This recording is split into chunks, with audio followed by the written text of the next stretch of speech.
In this chapter, we show how to add an intended donation to your account.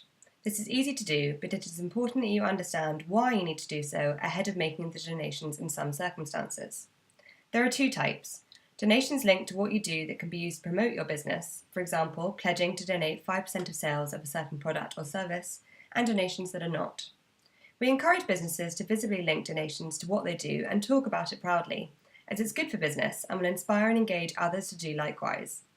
When taking this approach, you need to explain to the charity you intend to support how you're intending to link donations, and it is important you do so before you start the promotion or publicly talk about that pledge.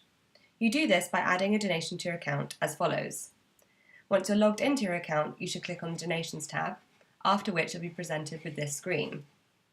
The first box is the description, and this is where you capture the detail we've just mentioned. For example, we are running a festive promotion in December in which we'll give 25% of sales from every new subscriber who signs up.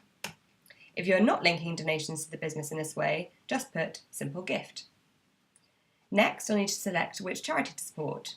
You can choose from one of our registered charities, or if a charity you'd like to support is not yet registered, you can nominate that charity by going to the charities page under About, scrolling down to the bottom and click on our nominated charity form. This will then enable us to get in touch with that charity to sign them up.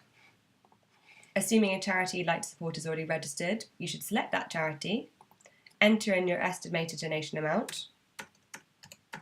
We appreciate that this will be an estimate, as you won't yet be sure how many new subscribers you'll get during December, and you do have the option to edit the donation at any point up until the donation date. Next, you should add in your expected date of payment, or if you're ready to make the donation today, you could click Pay Now.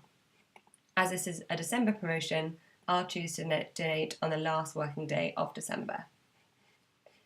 Next, you should choose whether or not you're eligible for gift aid and confirm that option.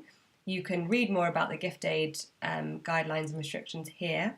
You'll only be able to add gift aid to a donation if you have not clicked that you're registered with Companies House. So you have to be a sole trader or an individual. So if you have entered in your Companies House number when you created your account, as we covered in Chapter 1, you won't be shown this option.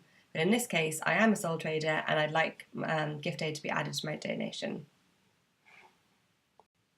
You also have the option to involve your customers in this process, and we strongly encourage you to do so because it's good for business and again helps to make your donating more visible. If you'd like to involve your customer, you can simply enter their name and email address here.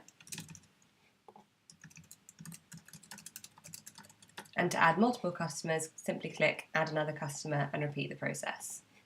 This means that once you've loaded your donation, your customer will be sent an email letting them know about this.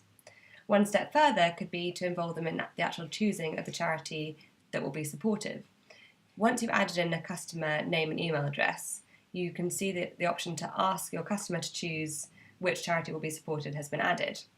You can either let your customer choose any charity, which will allow them to choose from all of our registered charities available, or ask your customer to choose from a selection of charities, up to 10, as you might want to have a say in that as well. So you can choose up to 10 charities, and your customer would then be able to choose from one of them. Once you've made these decisions, the last step is to click to say you understand the commercial participation agreement and that you've agreed to our terms and conditions, and then you simply add donation. Once a donation has been added, you'll then be able to see it under your active donations, and as mentioned previously, you'll have the option to edit your donation at any time if you need to change the amount or the expected date of payment, or indeed delete this donation. Please do keep in mind that if you choose to delete your donation, any customers that you've chosen to be involved will be notified, as will the charity that you've chosen to donate to. As well as your active donations showing on your Donations tab, this will also show on your dashboard, which is visible as soon as you log into your account. You can see active donations here. Once you've completed your first donation, a new table will appear on your Donations tab called Completed Donations. This shows underneath active donations. This is actually a separate business members account that we're giving you examples from. And here you'll see all the historical data of donations you completed previously.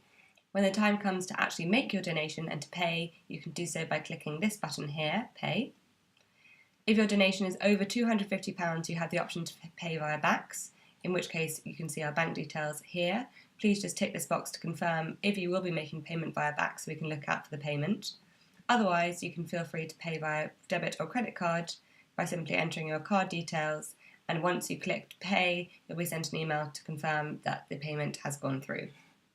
When you have successfully paid for your Work for Good donation, you'll be shown this screen, and along with a message from the charity you've supported thanking you for your donation, you'll be given the option to share your Work for Good activity with your business network.